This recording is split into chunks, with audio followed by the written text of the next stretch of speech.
আল্লাহ পাক রব্বুল আলামিন কুরআনুল কারীমের মধ্যে জানায় দেয় ওয়া ক্বাদা রাব্বুকা আল্লা তা'বুদু ইল্লা ইয়্যাহ। আল্লাহ পাক রব্বুল আলামিন বলেন, গোলাম আমি আল্লাহর ইবাদত করো। আল্লাহ পাক রব্বুল আলামিন বলেন, গোলাম রে কেন এবার আমি আল্লাহর ইবাদত করবি না? আলাম নাজআল লাহু আইনাইন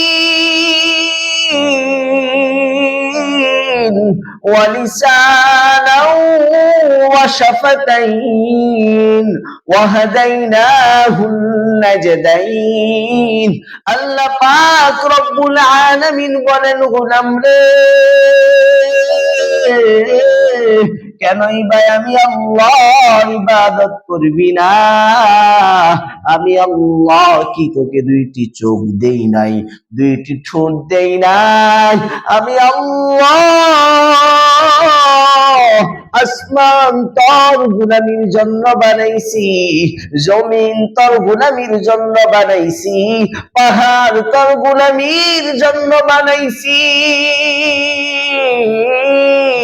বান্দা তুই দুই চোখে যা কিছু দেখোস না কেন, সমস্ত কিছু আমি আল্লাহ বান্দা তোর গোলামির জন্য বানাইছি। বান্দা তোকে আমি কেন বানাইছি জানোস? আল্লাহ পাক রব্বুল আলামিন কুরআনুল কারীমের মধ্যে ঘোষণা করে দেন, ওয়ামা খালাকাতুল জিন্না ওয়াল ইনসা ইল্লা লিয়াবুদুন। আমি আল্লাহ জিন এবং ইনসানকে সৃষ্টি করেছি কেবল আমার ইবাদত করার জন্য। ও গোলাম, আমি কেবল তোকে সৃষ্টি করেছি আমার ইবাদত করার জন্য। আমার গোলামি করবি, নামাজ পড়বি, রোজা রাখবি, হজ করবি, যাকাত আদায় করবি।